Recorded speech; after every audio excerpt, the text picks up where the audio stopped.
The White House has cancelled a scheduled Ramadan Iftar dinner due to boycotts by Muslim American leaders in protest against U.S. ongoing armed support to Israel. However, Joe Biden came up with the idea to host a smaller meeting with selected Muslim American community figures. That move was met with criticism and protests, with many Muslim invitees declining to attend. RT correspondent Saskia Taylor has the details.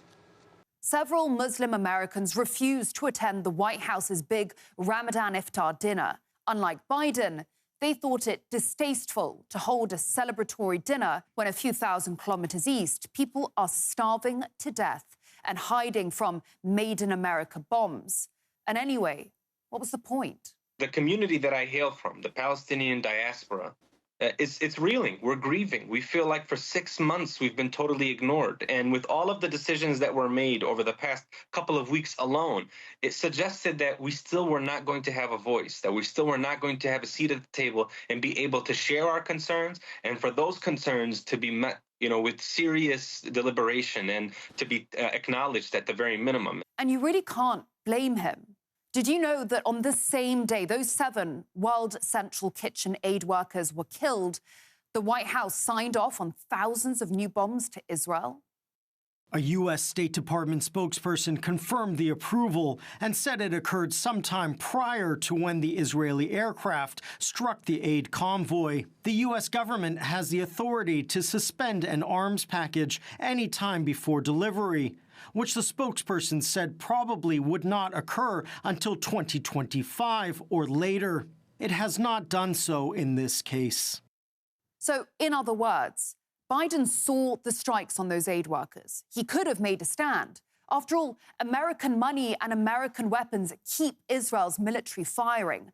But he didn't. Why? Because bombs are big business. And that day, like all other days, it was business as usual. That said, to be fair, the U.S. is pretty pleased asking Israel to do just please a little bit better.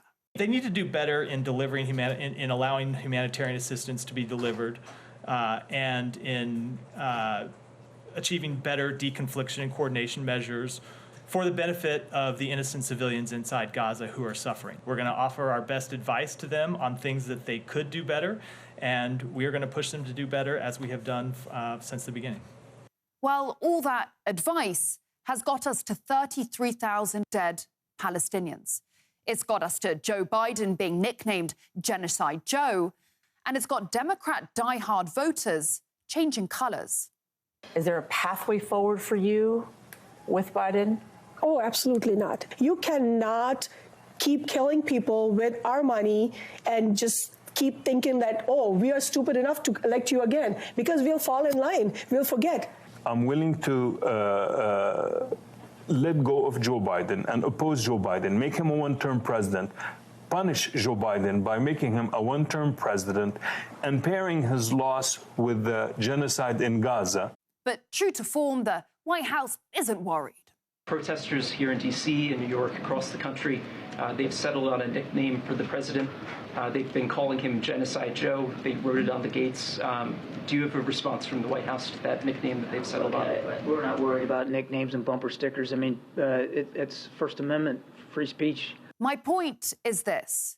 When Biden comes out and says that 6 months in, he's called for an immediate ceasefire in Israel and condemned the strikes on aid workers and told Benjamin Netanyahu to protect innocent civilians, is he doing it for the people, Palestinian or American? No, he's doing it for himself.